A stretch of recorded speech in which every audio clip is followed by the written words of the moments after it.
டூரி entertainment வழங்கும் கார்த்தி மற்றும் அரவிந்த் சுவாமி நடிப்பில் மெய்யழகன் செப்டம்பர் 27 முதல் உங்கள் அபிமான திரையரங்குகளில்.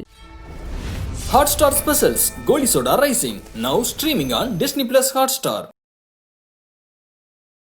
யாருக்கெல்லாம் குழந்தை இல்லையோ உங்களுக்கு அந்த ஜென்மம் அங்கே முடியுதுன்னு அர்த்தம். யாருக்கெல்லாம் ஆண் வாரிசு இல்லையோ உங்களுக்கெல்லாம் இந்த ஜென்மம் முடியுதுன்னு அர்த்தம். இதெல்லாம் சூட்சமா. என்னோட வாழ்வின் பிற்பகுதியே இப்போ ஆன்மீகத்துக்குள்ளே வந்துருச்சு. இதில் நான் ஏதாவது முடிவு பெறலை அப்படின்னா அடுத்த ஜென்மத்தில் எனக்கு திருமண வாழ்க்கை கரெக்ட்.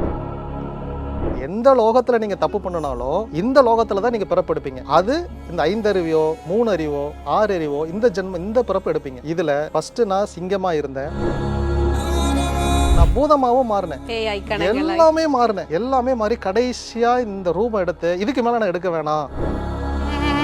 கர்மாவை மாத்த முடியுமா சார்? 100% கர்மாவை மாத்த முடியும். என்னைக்கு நீங்க செஞ்ச தப்புக்கு ஒரு கர்மாவை கரெக்ஷன் பண்ணிட்டீங்களோ தண்டனை ஃபர்ஸ்ட் உங்களுக்கு இல்லை. ரெண்டாவது, இப்படிப்பட்ட ஒரு ஆள் தான் இந்த பிரபஞ்சத்துக்கே தேவை. நீங்க அஷ்டமத்து சென்னையில் கஷ்டப்படுறவங்களை பார்த்தீங்கன்னா, என் நண்பனுக்கு லோன் வாங்கி கொடுத்தேன் சார், நான் மாட்டிக்கிட்டேன். இப்போ நான் செஞ்சது என் பையனுக்கு போகாமல் இருக்கணும், நான் அதனால தண்டனை அனுபவிக்காமல் இருக்கணும். அப்போ நான் யாருக்கெல்லாம் தப்பு செஞ்சேன்னு எனக்கு ஞாபகத்தில் இருக்குதோ ஃபஸ்ட்டு அதை நானே சரி பண்ணணும். யாருக்கு தப்பு செஞ்சேனே தெரியல, மறந்துட்டேன் அப்படின்னா இப்போ புதுசாக புண்ணியங்களை தேடணும். கர்மா எங்கள் அம்மா செஞ்சுட்டாங்க, பட் எங்கள் அம்மா இல்லை, என் ஜாதகத்தில் சந்திரன் கேது இருக்கு, எங்கள் அம்மா உயிரோட இல்லை, நான் என்ன பண்ணுறது அப்படின்னா அம்மா ஸ்தானத்தில் இருக்கிற பெரியவங்களுக்கு பண்ணுங்க இந்த சாபம். நீங்கள் ஐபிசி பக்தி நேயர்களுக்கு இனிமையான இந்நேரத்து வணக்கங்கள். இன்று நாம் சந்திக்க இருப்பது அஸ்ட்ராலஜர் அசோகா அவர்களை. ஐயா வணக்கம். வணக்கம் மேடம். கேளக்கே சித்தர் நமோ நமக. கர்மா அப்படிங்கறது நம்மள தொடர்ந்து வருது அப்படின்னு சொல்றோம் இல்லையா? எப்படி ஒரு உயிரோட கர்மா தொடர்ந்து வருது? அந்த கர்மா எங்க பதிவாகுதுங்க? எளிமையா சொல்லணும் அப்படின்னா, எனக்கு அடுத்த ஜென்மம் இல்லை. 18 வயசுலேயே சொல்லிட்டேன், எனக்கு நான் அதை கண்டுபிடிச்சிட்டேன், எனக்கு அடுத்த ஜென்மம் இல்லைன்னு. எனக்கு கல்யாணம் ஆகிறதுக்கு முன்னாடியே பொண்ணு பார்த்தோன்னே மனைவி கிட்ட சொல்லிட்டேன், நமக்கு பிறக்க போகிற குழந்தை உன்னோட பிளட் குரூப்பில் தான் இருக்கும், என் பிளட் குரூப்பில் நமக்கு குழந்தை பிறக்காதுன்னு. என் பையன் பிறந்தான், என் மனைவியோட பிளட் குரூப் தான் இருந்துச்சு. இதுதான் ஃபஸ்ட்டு சிம்டமே. என்னோட பிளட்டில், அதாவது என் பிளட்டு தான் என் கர்மாவையே கேரி பண்ணிட்டு வரும். இப்போ எனக்கு ஒரு பையன் கொடுத்தாங்கன்னு வச்சுக்கோங்களேன், என் கர்மா அடுத்த ஜெனரேஷனுக்கு போகுது, அங்கேயும் ஒன்று லெஜர் ஃபார்ம் ஆகுது அப்படின்னு அர்த்தம். கடவுள் அப்படி பண்ண மாட்டான். யாருக்கெல்லாம் குழந்தை இல்லையோ உங்களுக்கு அந்த ஜென்மம் அங்கே முடியுதுன்னு அர்த்தம். யாருக்கெல்லாம் ஆண் வாரிசு இல்லையோ உங்களுக்கெல்லாம் இந்த ஜென்மம் முடியுதுன்னு அர்த்தம். இதெல்லாம் சூட்சமா. இல்லைங்க, ஆண் வாரிசும் இருக்குதுங்க. இப்போ எனக்கு பார்த்தீங்கன்னா பையன் இருக்கான், வாரிசு இருக்குது, ஆனால் அவன் ஏன் பிளட்டா அப்படின்னு பார்த்தா என் பிளட் இல்லை. அவன் யாரோட லெஜரை ஃபாலோ பண்ணுறான்னா என் மனைவியினுடைய லெஜரை ஃபாலோ பண்ணி அந்த கர்மாவை படி பிறந்தவன் அவன். இப்போ எனக்கும் என் பையனுக்கும் நான் பண்ணுற எந்த பாதிப்பும் என் பையனுக்கு போகாது, ஏன்னா அவன் என் பிளட்டே இல்லை. எனக்கு தான் தண்டனை கொடுக்கும், தெரிஞ்சுக்கிச்சு. இந்த மாதிரி நீங்களே உங்கள் குழந்தையோட பிளட் குரூப்பை வச்சு இந்த கர்மா போகுதா போகலையா அப்படிங்கிறது நீங்கள் தெரிஞ்சுக்க முடியும். இப்போ நீங்கள் உங்களுக்கு அடுத்த ஜென்மம் இல்லை அப்படின்னு சொல்லி உங்களுக்கு ஒரு உள்ளுணர்வு வந்திருக்கு இல்லையா? சில பேருக்கு எல்லாருக்குமே ஒரு ஆசை இருக்கும், எனக்கு அடுத்த ஜென்மம் என்னவா இருக்கும் அப்படின்ட்டு. அதை ஏதாவது நம்ம ஜாதகத்தை வச்சோ அல்லது வேறு ஏதாவது வச்சு கண்டுபிடிக்கிறதுக்கான வாய்ப்புகள் இருக்கா? கண்டிப்பாக கண்டுபிடிக்கலாம். உங்கள் முன் ஜென்மத்தை கண்டுபிடிக்கலாம். நான் முன் ஜென்மத்தில் ஒரு அரசு அதிகாரியாக இருந்தேன். அரசு அதிகாரியாக இருந்து லஞ்சம் வாங்கக்கூடிய ஆளாக இருந்தேன். அதனால நான் என்ன பண்ணேன் அப்படின்னா, லஞ்சம் வாங்கிட்டு தகுதியானவர்களை நிராகரிச்சுட்டு தகுதியே இல்லாதவங்கள பணத்தின் அடிப்படையில் செலக்ட் பண்ணிட்டேன். இதுக்கு இந்த ஜென்மத்தில் எனக்கு தண்டனை கொடுத்துச்சு. என்னன்னா, எனக்கு இந்த ஜோதிடத்தை தாண்டி இன்னொரு திறமை இருக்குது. அதில் நான் உண்மையாலுமே வல்லவன்னே சொல்லலாம். 1 ரூபா கூட அதை வச்சு சம்பாதிக்க முடியாது. அதாவது என்ன பண்ணுச்சு அப்படின்னா, மிகப்பெரிய திறமையை கொடுத்து நான் ஏறாத வாசல் இல்லை, எல்லாமே ஏறி போய் என்னை எல்லாமே நிராகரித்தாங்க. இவ்வளோ திறமை இருக்கிற நாம ஏன் ரிஜெக்ட் பண்ணுறோம் அப்படின்னு சொல்லிட்டு நான் அழுவாத நாட்களே கிடையாது. இப்போ தான் எனக்கு புரிஞ்சிச்சு. இப்போ தெரியுதா, நீ போன ஜென்மத்தில் ஒருத்தனை ரிஜெக்ட் பண்ணப்ப அவனுக்கு இப்படி தான் இருந்திருக்கும், பணத்துக்காக பண்ணேன். இந்த ஜென்மத்தில் இதே தண்டனை எனக்கு திரும்ப கொடுக்கணும்னா நான் திறமையாளனாக இருக்கணும், ஆனால் அதுக்கான அங்கீகாரம் கிடைக்கவே கூடாது. இதை பண்ணுச்சு எனக்கு. இப்போ நான் என்ன பண்ணுறேன்னா, யார் திறமையானவங்களும் இருக்காங்களோ ரெக்கமெண்டேஷன் பண்ணுறேன். இவங்களுக்கு உழைக்கக்கூடிய கெப்பாசிட்டி இருக்குது, இவங்களுக்கு வேலை கொடுங்க. நான் ஃபோன் பண்ணி சொல்லுவேன். இதனால தான் நான் நிறைய பேருக்கு வேலை வாங்கி கொடுக்குறேன், இதனால தான் நான் நிறைய பேருக்கு படிக்க வைக்கிறேன்னு அப்படின்னா அதுக்கு இதுதான் காரணம். அப்போ என்ன பண்ண, நான் யாருன்னு கண்டுபிடிச்சிட்டேன். இப்போ அடுத்த ஜென்மம் எனக்கு என்ன வாங்கினா, எனக்கு அடுத்த ஜென்மம் இல்லை. இப்போ அடுத்த ஜென்மம் ஒரு வேளை எனக்கு இருக்குதுன்னு வச்சுக்கோங்க, நான் என்னமா இருப்பேன் அப்படின்னா இதே ஆன்மீக பணியில் தான் இருப்பேன். என்னோட வாழ்வின் பிற்பகுதியே இப்போ ஆன்மீகத்துக்குள்ளே வந்துருச்சு. இதில் நான் ஏதாவது முடிவு பெறலை அப்படின்னா அடுத்த ஜென்மத்தில் எனக்கு திருமண வாழ்க்கை கரெக்டாக அமையாது. நான் என் மனைவியை பிரிஞ்சு இப்போ ஆன்மீகத்துக்குள்ளே போகணும். போய் அந்த முழு வாழ்க்கையும், ஏன்னா இப்போ நான் குடும்ப வாழ்க்கையை வாழ்ந்துட்டேன், ஆன்மீக வாழ்க்கையில் தான் பெண்டிங் வச்சேன். இந்த என்ன பெண்டிங் வச்சனோ இந்த பெண்டிங் வச்சது அடுத்த கர்மால கண்டினியூ ஆகும். இப்போ அடுத்த ஜென்மத்தில் என் மனைவி பிரிஞ்சு நான் ஆன்மீகத்துக்குள்ளே போய் சாமியாரா அப்படி வாழ்ந்து அந்த வாழ்க்கையை முடிச்சிட்டேன்னா இப்போ டோட்டலாக கிளியர் ஆயிருச்சு. இப்போ எனக்கு மோட்சம் கிடைக்கும். இது கரெக்டாக அப்படின்னு பார்க்குறப்ப அடுத்த ஜென்மத்தில் என்னுடைய 12வது லக்னத்திலிருந்து 12வது வீட்டில் பார்த்தீங்கன்னா கேது வந்து நிற்கும். அப்போ நான் ஜனனம் எப்போ எடுக்கணும் அப்படின்னா, நான் என்ன லக்னமாக இருக்கணும் அப்படின்னா, கேது எங்கே நிற்கிறாரோ அதுக்கு பக்கத்து லக்னமாக இருந்தேன் அப்படின்னா என் 12வது லக்னத்தில் கேது இருக்கும், இல்லைன்னா 12ல் குரு இருக்கணும். இப்படி இருந்துச்சுன்னா இது ஆன்மீக கிரகம். இல்லைன்னா குருவும் கேதுவும் பார்த்துக்கணும், இல்லைன்னா குருவும் கேதுவும் இணையணும். இப்படி வானத்தில் எப்போ ஒரு சம்பவம் நடக்குதோ அந்த நொடியில் என்னை பிறக்க வைக்கும். பிறப்பு எடுத்துடுவேன். 7ங்கிறது எனக்கு பாதக அதிபதி. ஏன்னா நான் மனைவியை வந்து டிவோர்ஸ் பண்ணணும். அப்போ நான் என்ன லக்னத்தில் பிறப்பேன் அப்படின்னா இந்த 4 கார்னர் லக்னத்தில் பிறப்பேன். ஒன்று மீனம், இல்லைன்னா மிதுனம், கன்னி, தனுசு. இவங்களுக்கு நேர் 7ஆம் மனைவியினுடைய வீடு வந்து பாதக அதிபதி. அப்போ திருமண வாழ்க்கை இங்கே கட் ஆகும். திருமண வாழ்க்கை கட் ஆயிருச்சு. 12ங்கிறது ஆன்மீக வாழ்க்கை இவனுக்கு கொடுத்தாச்சு. என்னோட ஃபினான்ஷியல் இங்கே கட் பண்ணணும் அப்படின்னா என்னோட 2ல் கொண்டு வந்து சனியை உட்கார வச்சிருக்கேன். சனியை உட்கார வச்சு என்னோட ஃபினான்ஷியல் மந்தமாயிருச்சு. தொழில் ஸ்தானத்தில் செவ்வாயை வச்சிருங்க அப்படின்னா தொழில் ஸ்தானம் பெருசாக இருக்காது, அங்கேயே கட் பண்ணிட்டோம். இந்த கிரக நிலைகள்லாம் வானத்தில் எப்போ இருக்கோ இந்த உயிரத்துக்கு அங்கே கொடுத்தான் கடவுள் அப்படின்னா ஜெனிச்சிரும். நான் டிசைன் பண்ண மாதிரியே நான் பிறப்பேன். இதுதான் கடவுள் இதைத்தான் செய்யறான். உங்களுக்கு என்ன பிரச்சனை டிசைன் அப்படின்னு சொல்லி சொல்ற வார்த்தைக்கான அர்த்தம் இப்ப நீங்க சொல்லும் போதுதான் நிறைய பேருக்கு புரியும் அப்படின்னு நினைக்கிறேன். இதுதான் உண்மை. இதுதான் டிசைன் அப்படின்னு சொல்லி நான் ஒரு சக்தி மிகுந்த ஒரு ஆளை உருவாக்கணும் அப்படின்னு நினைச்சேன்னா கடவுளுக்கே எடுத்த உடனே செய்ய முடியாது. இந்த சக்தி மிகுந்த நான் உருவாக்கணும், இந்த ஜாதகம் எப்படி இருக்கும் அவனும் பார்ப்பான். இந்த பிரபஞ்சத்தில் இந்த கிரகம் வந்துருச்சா வரல, எப்போ வருது அப்படின்னா வைகாசி மாதம் தான் வருது. வைகாசி மாதம் வரைக்கும் இந்த உயிர் பெண்டிங்கில் இருக்கும். வைகாசி மாதம் வந்தோடனே இந்த உயிரை ஜனிப்பிச்சிருங்க அப்படின்றாங்க. இதையுமே யாருக்கு கொடுக்கணும்? ஏன்னா இப்போ எனக்கு 3 நல்லா இருக்கான்னு பார்க்கணும். எனக்கு இளைய சகோதரர்கள் இருக்காங்களா? இல்லை. அப்போ 3லேயும் ஒரு பிரச்சனை எனக்கு கொடுக்கணும். அப்போ 3 இங்கன்னா 9ல் 1 கிரகம் இருக்கணும். ஸோ இந்த 2 கனெக்டிவிட்டி. இது இந்த டிசைன்லாம் வானத்தில் எப்போ வருதோ அப்போ தான் ஒரு ஜென்ம பிறப்பே எடுக்கும். அவன் பக்காவாக இருப்பான். அதுக்கப்புறம் அவனுக்கு எதுவுமே மாற்ற முடியாது. ஏற்கனவே டிசைன் பண்ணியாச்சு. இந்த டிசைன் படி நான் வாழ்க்கை வாழ்வேன், மோட்சம் அடைவேன், அவ்வளோதான், மேலே போயிடுவேன். இதுதான் கடவுளுடைய திட்டம். மனித பிறவியில தான் மோட்சம் கிடைக்கும் அப்படிங்கிறது சொல்ல நம்ம கேள்விப்பட்டிருக்கோம். ஆனா இந்த மனித பிறவி எடுத்ததுக்கு அப்புறம் வந்து 5 அறிவு படைத்த பிறவிகள் எடுக்கிறதுக்கான வாய்ப்புகள் இருக்கா நம்ம செய்யற கர்மாவை பொறுத்த வரைக்கும்? இந்த மனித பிறப்பு தான் கடைசி ஜென்மம். அதாவது நீங்கள் எப்படின்னா இந்த லோகத்தை தவிர இந்த லோகம் இல்லாமல் 7 லோகம் இருக்குது. எந்த லோகத்தில் நீங்கள் தப்பு பண்ணினாலும் இந்த லோகத்தில் தான் நீங்கள் பிறப்பு எடுப்பீங்க. அது இந்த 5 அறிவையோ 3 அறிவோ 6 அறிவோ இந்த பிறப்பு எடுப்பீங்க. இதில் ஃபஸ்ட்டு நான் சிங்கமாக இருந்தேன், அப்புறம் ஒரு செடியாக மாறினேன், அப்புறம் பறவையாக இருந்தேன். ஒரு சிவனுடைய பாட்டு ஒன்று இருக்கு, புல்லாகி எல்லாம் ஆகி கடைசியாக இந்த பிறப்பு எடுத்தேன். அதில் என்ன சொல்கிறாருன்னா நான் பேயாவும் மாறினேன், நான் பூதமாகவும் மாறினேன், எல்லாமே மாறி கடைசியாக இந்த ரூபம் எடுத்து இதுக்கு மேலே நான் எடுக்க வேணாம் அப்படிங்கிற ஒரு சிந்தை எனக்கு எப்போ வந்துச்சுன்னா இதுதான் 6th சென்ஸ்.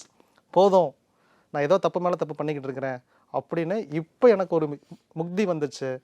இந்த மனுஷ பிறப்புக்கு தாண்டி ஒரு பிறப்பு இல்லை, இதுக்கு கீழே வேணா இருக்குது. நீங்கள் என்ன வேணாலும் இதுக்கு முன்னாடி பிறந்திருக்கலாம். அதோட அட்வான்ஸ்டு வெர்ஷன் தான் நான். இப்போ மனிதனா பிறந்தா அடுத்த பிறப்புலையும் வந்து மனிதனா தான் பிறக்கும். அதில் இந்த ஜென்மத்தில் நான் என்ன விட்டனோ அதுலேருந்து கண்டினியூ ஆகும். அப்படியே நிறைய பேருக்கு இப்படி ஒரு கேள்வி இருக்கும். ஏன்னா மனிதனா பிறந்தாதான் அடுத்த பிறப்புலையாவது நம்ம முழுமையா கடவுளை அடைய முடியுமா அப்படின்ற ஒரு கேள்வியும் நிறைய பேருக்கு இருக்கும். இப்போ அந்த கேள்வி மனசுக்குள்ள இருக்கிறவங்களுக்கு ஒரு திருப்தி, அப்பா அடுத்த பிறப்புலையும் மனிதனா தான் பிறப்போம், சரி கடவுளை போய் நேர போய் சேர்றதுக்கான வழியோ இல்லது வேற ஏதாவது செய்யறதுக்கான ஒரு வழியோ இருக்கும் அப்படிங்கிற ஒரு நம்பிக்கை பிறந்திருக்கும். பேசும்போது இடையில வந்து 7ஆம் பொருத்தம் அப்படின்னு ஒரு விஷயத்த வந்து சொல்லியிருந்தீங்க. இந்த 7ஆம் பொருத்தம்னா என்ன சார்? இந்த 7ஆம் பொருத்தம் எனக்கும் அவருக்கு 7ஆம் பொருத்தம் அப்படின்னு சொல்லுவாங்க, அதுக்கான காரணம் என்ன? 7ஆம் பொருத்தம் அப்படின்னா இப்போ மேஷத்தில் சூரியன் வந்து உச்சமடைகிறார், ஓகேங்களா, துலாமில் நீச்சம் அடைஞ்சிடார். நேர் 7ஆம் வீடு பார்த்தீங்க அப்படின்னா நீச்சம்.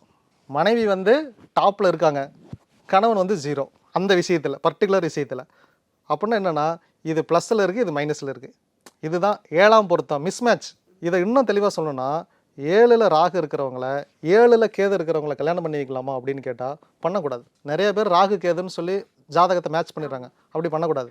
ஏன்னா இங்கே ராகுவோட தன்மை அப்படின்னா என்னென்னா ராகு வந்து எக்ஸ்பேண்டிங் கேரக்டர், கேது வந்து கம்ப்ரெஸ் பண்ணக்கூடிய கேரக்டர். இப்போ 5ங்கிறது காதல்னு வச்சுக்கோங்க, உணர்ச்சிகள், காதல். இப்போ 5ல் ஒருத்தருக்கு ராகு இருந்துச்சுன்னா அவருக்கு காதல் உணர்ச்சிகள் அதிகமாக இருக்கும். 5ல் கேது இருக்கிறவங்களை உங்களை கல்யாணம் பண்ணி வச்சிங்கன்னா உங்களுக்கு காதல் உணர்ச்சிகளே இருக்காது. இப்போ இவங்களுக்குள்ள என்ன வரும்னா கருத்து வேறுபாடு வரும். ஸோ இந்த இணைவுகளை பண்ணக்கூடாது. இதே மாதிரி 7ஆம் பொருத்தம் அப்படின்னா ஒருத்தங்களுக்கு ப்ளஸ்ஸாக இருக்கும், இன்னொருத்தங்களுக்கு மைனஸாக இருக்கும். இவங்க 2 ஜாயின் பண்ணிங்க அப்படின்னா கருத்து வேறுபாடு வந்து பிரிஞ்சிருவாங்க. இதனாலதான் அந்த ஏழாம் ஏழாம் பொருத்தம். பொருத்தம் இந்த ஏழாம் பொருத்தத்துக்கும் ராகுவுக்கும் கேதுவுக்கும் வந்து ரொம்ப தொடர்பு இருக்கு ரொம்ப அப்படின்னு தொடர்பு எடுத்துக்கலாமா? இருக்கு. நேரின் 7ஆம் வீட்டில் அந்த இவங்களுக்கு என்ன டேலண்ட்டோ அந்த நேர் 7ஆம் வீட்டில் அது 0 ஆயிரும். நான் நல்லா பேசுவேன்னா என் மனைவி பேசவே மாட்டாங்க, அந்த மாதிரி. சார், இப்போ கர்மா அப்படின்னு சொல்லி நிறைய விஷயங்கள் பேசுறோம். சைவ சித்தாந்தத்திலையும் வந்து 4 விதமான பாவ புண்ணியங்கள் இருக்கு, கர்மாக்கள் இருக்கு, வினைகள் இருக்கு அப்படின்ற மாதிரி எல்லாம் சொல்றத நம்ம கேள்விப்பட்டிருப்போம். கர்மாவை மாத்த முடியுமா சார்? 100% கர்மாவை மாற்ற முடியும். கர்மானா என்னன்னா, இந்த கைகளினால் என்னென்ன காரியங்கள் நான் செஞ்சேன்னா அதான் கர்மா. நான் உங்களை அடிச்சிட்டேன், இப்போ என்ன பண்ணணும் அப்படின்னா உங்கள் காலில் விழுந்து மன்னிப்பு கேட்டணும். அதுக்கு இது சரியாக போச்சு.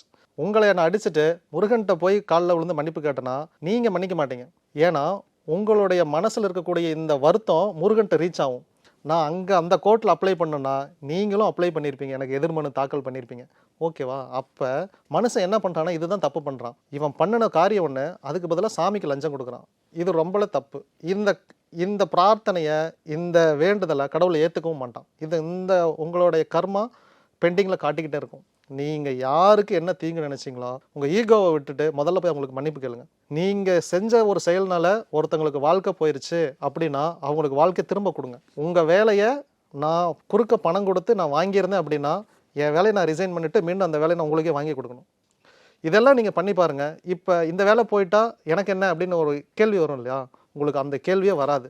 என்னைக்கு நீங்கள் செஞ்ச தப்புக்கு ஒரு கர்மாவை கரெக்ஷன் பண்ணிட்டீங்களோ தண்டனை ஃபஸ்ட்டு உங்களுக்கு இல்லை. ரெண்டாவது, இப்படிப்பட்ட ஒரு ஆள் தான் இந்த பிரபஞ்சத்துக்கே தேவை. இதுக்கு உங்களுக்கு கொடுக்கும் பாருங்க ஒரு கிரெடிட்டு, அந்த ஆளுக்கு ஹையர் போஸ்டிங்கில் உங்களை உட்கார வைக்கும். இருந்திருந்தால் நீங்கள் அதே போஸ்டிங்கில் தான் இருந்திருப்பீங்க. எப்போ நீங்கள் கடவுளாக மாறிட்டீங்களோ உங்களை ஹையர் போஸ்டிங்கில் உட்கார வைக்கும். நீங்கள் நினச்சி பார்க்காத வாழ்க்கை உங்களுக்கு கொடுக்கும். இந்த கர்மாவை எப்படி மாற்றுறது அப்படின்னா ஃபஸ்ட்டு 2. ஒன்று நான் செஞ்ச கர்மா, இன்னொன்று என் முன்னோர்கள் செஞ்ச கர்மா. இந்த அஷ்டமத்து சனி சொல்லியிருந்தேன் இல்லையா? இந்த அஷ்டமத்து சனியில் உங்கள் முன்னோர்கள் செஞ்ச பாவத்துக்கு உங்களுக்கு தண்டனை கொடுக்கலாம். இன்னொன்று நீங்கள் செய்யாத தப்புக்கு உங்களுக்கு தண்டனை கொடுக்கலாம். இந்த 2ம் அஷ்டமத்து சனிக்கு பவர் உண்டு. நீங்கள் அஷ்டமத்து சனியில் கஷ்டப்படுறவங்கள பார்த்தீங்கன்னா, என் நண்பனுக்கு லோன் வாங்கி கொடுத்தேன் சார், நான் மாட்டிக்கிட்டேன். ஸோ யாருக்காவது உதவி பண்ண போய் மாட்டியிருப்பாங்க. இதுக்கு தான் அதுக்கு பேர். நீங்கள் யாருக்காவது இதெல்லாம் பண்ணாதீங்க, யாருக்காவது உதவி பண்ண போய் நீங்கள் மாட்டிக்கிறது. இப்போ இந்த கர்மா என்ன கர்மா அப்படின்னா முன்னோர்கள் செஞ்ச கர்மா. நீங்கள் ராமேஸ்வரம் போய் திதி தர்ப்பணம் கொடுக்குற மாதிரி ஈரோடு மாவட்டம் பவானியில் சங்கமேஸ்வரர் ஆலயம் அப்படின்னு கோவில் இருக்குது, சிவாலயம். சங்கமேஸ்வரர் அப்படின்னா 3 ஆறுகள் ஒன்றாக சங்கமிக்குது, அதனால அவருக்கு பேர் சங்கமேஸ்வரர். இது கிட்டத்தட்ட ராமேஸ்வரி மாதிரி தான். அங்கே 3 கடல் ஒன்றா சங்கமிக்குது, இங்கே 3 ஆறுகள் ஒன்றாக சங்கமிக்குது. இந்த 3வது ஆறுமே பார்த்தீங்கன்னா பாதாளத்திலேருந்து மேலே வரும். அப்பேற்பட்ட ஒரு சிறப்பு மிக்க ஆறு. இந்த சிவாலயத்தில் நீங்கள் குளிச்சுட்டு இங்கே இருக்கிற மீன்களுக்கு பொறி போட்டுட்டு இந்த சிவனை நமஸ்காரம் பண்ணிவிட்டு டைரெக்டாக வீட்டுக்கு வந்துட்டீங்க அப்படின்னா உங்கள் முன்னோர்களுடைய பாவம் இங்கே கழிஞ்சு போகும். இன்னொன்று, நீங்கள் துறவிகளுக்கு வஸ்திர தானம் செய்யணும். ஆர்பனேஜுக்கு போகிறீங்க அப்படின்னா அவங்களுக்கு ஸ்வீட் வாங்கி கொடுக்கணும். ஆதரவற்ற குழந்தைகளுக்கு, முதியவர்களுக்கு இனிப்பு வழங்கணும். உங்கள் குலதெய்வத்துக்கும் சக்கரை பொங்கல் வைக்கணும். காகத்துக்கு நிச்சயமாக சாதம் வைக்கணும். இது வந்து நம்மளுடைய தலையாய கடமை. காலையில் எந்திரிச்சாலும் இது முதல்ல செய்யணும். ரெண்டாவது, முன்னோர்களோட கர்மாவை கழிக்கணும் அப்படின்னா. ரெண்டாவது, குழந்தைகளுக்கு நீங்கள் ஸ்வீட் வாங்கி கொடுக்கணும். இந்த இனிப்பு அப்படிங்கிறது உங்கள் முன்னோர்கள் செஞ்ச எல்லா பாவத்தையும் கழிக்கும். இப்போ அவங்க செஞ்சதை கழிச்சாச்சு. இப்போ நான் செஞ்சது என் பையனுக்கு போகாமல் இருக்கணும், நான் அதனால் தண்டனை அனுபவிக்காமல் இருக்கணும். அப்போ நான் யாருக்கெல்லாம் தப்பு செஞ்சேன்னு எனக்கு ஞாபகத்தில் இருக்குதோ ஃபஸ்ட்டு அதை நானே சரி பண்ணணும். யாருக்கு தப்பு செஞ்சேனே தெரியல, மறந்துட்டேன் அப்படின்னா இப்போ புதுசாக புண்ணியங்களை தேடணும். வேலை கிடைக்காம இருக்கிறவங்களுக்கு உங்கள் செல்வாக்கை பயன்படுத்தி வேலை வாங்கி கொடுங்க. இவங்களுக்கு திறமை இருக்குது, இவங்களுக்கு படிக்க வச்சா நல்லா படிப்பாங்க, செலவு பண்ணுங்கள். உங்கள் பையனாக இருந்தால் செலவு பண்ணுவீங்க இல்லையா? அதே மாதிரி அவங்க படிப்புக்கு செலவு பண்ணுங்கள். கல்யாணம் பண்ணி வைங்க. ஒருத்தவங்களுடைய கடனை நீங்கள் தீர்த்து வைங்க. இப்போ எனக்கு 10 லட்ச ரூபா கடன் இருக்குது, ஆனால் இன்னொருத்தனுக்கு வந்து ஏழைக்கு வந்து ஒரு 10,000 ரூபா அவனுக்கு பெரிய பிரச்சனை. எனக்கு இந்த 10,000 ரூபா வந்து சின்ன பிரச்சனை, என்னால் ஒரு நாள் இதை தீர்க்க முடியும். நீங்கள் என்ன பண்ணுங்கன்னா அந்த 10,000 ரூபா கொடுத்து அவன் பிரச்சனையை தீர்த்துட்டிங்கன்னா உங்கள் கர்மா இங்கே டோட்டலாக கழிஞ்சது. என்னுடைய 10 லட்ச ரூபா கடன் இதே மாதிரி ஒருத்தங்க வந்து ஒரு அற்புதம் நடந்து அந்த 10 லட்ச ரூபா கடனும் நிர்மூலமாயிரும். இது நடக்கும். எனக்கு இந்த வாழ்க்கையில் நிறைய நடந்துச்சு. இன்றைக்கி நான் சில நன்மைகள்லாம் செய்கிறேன் அப்படின்னா இந்த மாதிரி சில நன்மைகள் நான் அனுபவிச்சங்காட்டி அதை அப்படியே ரிட்டன் பேக் கொடுக்குறேன். எனக்கு என்ன ஆச்சுன்னா இந்த மந்திரத்தையுமே கூட கிழக்கியர் மந்திரத்தை நான் யூஸ் பண்ணேன், நான் நல்லா இருந்தேன், நான் மட்டும் நல்லா இருக்கிறேனே, எல்லாரும் நல்லா இருக்கட்டும்னு சொல்லிட்டு எல்லாருக்கும் கொடுத்தேன். இப்போ எல்லாரும் சேர்ந்து என்னை பார்த்துக்கிறாங்க. ஸோ இப்போ என்னன்னா, நான் உழைக்கவே இல்லை. நான் உழைக்காம நான் எதுவுமே பண்ணாமையே என் தேவைகள் எல்லாமே பூர்த்தி ஆகிக்கிட்டே வருது. இதுதான் ஆக்சுவலி ராமானுஜர் இதை பண்ணார். ஓம் நமோ நாராயண மந்திரத்தை யார்கிட்டையும் சொல்லாதன்னு சொல்லி கொடுத்தாரு. அவர் என்ன பண்ணிட்டாருன்னு ஸ்ப்ரெட் பண்ணிட்டார். ஏன் அப்படின்னா, இந்த மந்திரத்தை ஒழிச்சு வைக்க முடியாது. அது மிகப்பெரிய பாவம் எந்த மந்திரத்தையுமே. அதே மாதிரி நீங்கள் மற்றவங்க வாழ்க்கையை ஒரு படி மேலே தூக்கிட்டிங்கன்னா உங்கள் வாழ்க்கை ஆட்டோமேட்டிக்காக இந்த பிரபஞ்சம் மேலே தூக்கிட்டு போகும். இதை கர்மா நிவர்த்தி பண்ணியே ஆகணும். நம்மளே செய்த கர்மா அப்படிங்கிறது வந்து நம்மளுக்கு தெரியும். ஆனா இதே வந்து நம்மளோட முன்னோர்கள்ன்றதை விட நம்மளோட முன்ஜென்ம கர்மாலாம் இருக்குல்ல, அதை எப்படி நம்ம எப்படி வந்து சரி பண்றது, அது எப்படி சாத்தியமாகும்? இந்த முன்ஜென்மம், இந்த பிரபஞ்சம், இந்த வார்த்தைகள் யார் வாயில வரும் அப்படின்னா, அவனுக்கு கேது தசா, கேது புத்தி நடக்கிறவங்க வாயில தான் இந்த வார்த்தை வரும். இந்த உங்க ஜாதகத்தில் கட்டத்தில் இந்த கேது என்ன கிரகத்து கூட இருக்குதுன்னு பாருங்க. இது ஃபர்ஸ்ட்டு சூட்சுமம். கேது சந்திரன் கூட இருந்துச்சு அப்படின்னா, இப்போ உங்கள் வாழ்க்கையில் நடக்கக்கூடிய எல்லா பிரச்சனைக்கும் உங்கள் அம்மா காலில் விழுந்தீங்கன்னா பிரச்சனை சரியாயிடும். ஆனால் உங்கள் அம்மாவுக்கும் உங்களுக்கு 7ஆம் பொருத்தமாக இருக்கும். நாம் எப்படி அவங்க காலில் விழுறது, காலில் விழுந்தா என்னடா நடிக்கிறியான்னு கேட்பாங்க. அப்படி தான் இருக்கும் உறவே. பட் வேறு வழியே இல்லை. நீங்கள் ஏன்னா இந்த கேது யாரை பிடிக்கிறார், சூரியனை பிடிச்சிட்டாருன்னா உங்கள் அப்பா தான் எல்லாமே. உங்கள் அப்பாவுக்கு நீங்கள் புது ட்ரெஸ் எடுத்து கொடுத்தீங்கன்னா உங்களுக்கு ட்ரெஸ் கிடைக்கும். உங்கள் அப்பாவை கரெக்டாக பார்த்துக்கிட்டிங்கன்னா உங்களை யாராவது கரெக்டாக பார்த்துக்கோங்க. கேது இதே 3ல் இருந்துச்சுன்னா உங்கள் இளைய சகோதரர்களை பார்த்துக்கோங்க. 11ல் இருக்குது கேது அப்படின்னா உங்கள் மூத்த சகோதரிகளுக்கு நீங்கள் செய்யுங்க. எந்தெந்த வீடுகளில் இருக்குன்னு பார்த்து, என்னென்ன உறவு முறைகளில் இருக்குன்னு பார்த்து, சில பேருக்கு மாமங்காரன் எல்லாமே செய்வான். 6ங்கிறது தாய்மாமன். 6ல் கேது இருக்குதா, நீங்கள் உங்கள் தாய்மாமனுக்கு எல்லா முறைகள் கரெக்டாக நீங்கள் செய்யுங்க, பணிவிடைகள் செய்யுங்க, ஒபே பண்ணுங்க, உங்களுக்கு எல்லாமே தன்னை போல நடக்கும். இதுதான் இப்போ அவங்க செஞ்ச கர்மா. எங்கள் அம்மா செஞ்சுட்டாங்க, பட் எங்கள் அம்மா இல்லை, என் ஜாதகத்தில் சந்திரன் கேது இருக்கு, எங்கள் அம்மா உயிரோட இல்லை, நான் என்ன பண்ணுறது அப்படின்னா, அம்மா ஸ்தானத்தில் இருக்கிற பெரியவங்களுக்கு பண்ணுங்க, ஆர்பனேஜுக்கு போங்க, முதியோர்களுக்கு செய்யுங்க. இந்த சாபம் இங்கே நீங்கள். சித்தர் வந்து நம்ம கூட கனெக்ட் ஆகிட்டாரு அப்படிங்கிறது நம்மளால எப்படி உணர்ந்து கொள்ள முடியும்? ஈஸியாக சொல்ல போனால் இந்த ஜாதகமே உங்களுக்கு பிடிக்கும். நானே ஜோதிடர். எனக்கு பார்த்தீங்க அப்படின்னா நான் கடகராசி. எனக்கு அஷ்டமத்து சனி ஓடிக்கிட்டு இருக்கு. ஆனால் இது தசாபத்தியே என்னால் சொல்ல முடியும் எனக்கு என்ன நடக்குதுன்னு. சீக்ரெட் காரணமாக நான் சொல்லலை. ஆனால் என் ஜாதகத்தை விட்டு நான் விடுபட்டுட்டேன். அவுட் ஆஃப் கண்ட்ரோல் இருங்க. இந்த பேட்டி கொடுக்குற இந்த நேரம் வந்து ராகு காலம் 10:30 to 12. ஓகேங்களா? ராகு காலம். எனக்கு அஷ்டமத்து சனி நடக்குது, எனக்கு பாதகாதிபதி தசை நடக்குது, பீக்கில் இருக்கேன், பயங்கர பிஸியாக இருக்கேன். டேட்டு கேட்டால் கூட 6 மாதம் கழிச்சு தான் டேட் கொடுக்குறேன். இதெல்லாம் எப்படி நடக்குது அப்படின்னா, இதுதான் சித்தர் அருள். என்ன ஃபஸ்ட்டு டைம் என் வீடியோவை பார்த்து என் வீடியோவே உங்களுக்கு பிடிச்சிருக்கு முதல் தடவை அப்படின்னா, நீங்கள் முருக பக்தையாக இருக்கணும், இருந்தே ஆகணும். இல்லையா இந்த முருகன் பேரில் ஏதாவது ஒன்றா இருக்கணும், அதையும் இல்லையா. டூரி என்டர்டைன்மெண்ட் வழங்கும் கார்த்தி மற்றும் அரவிந்த் சுவாமி நடிப்பில் மெய்யழகன் செப்டம்பர் 27 முதல் உங்கள் அபிமான திரையரங்குகளில். Hotstar Specials Goli Soda Rising now streaming on Disney Plus Hotstar.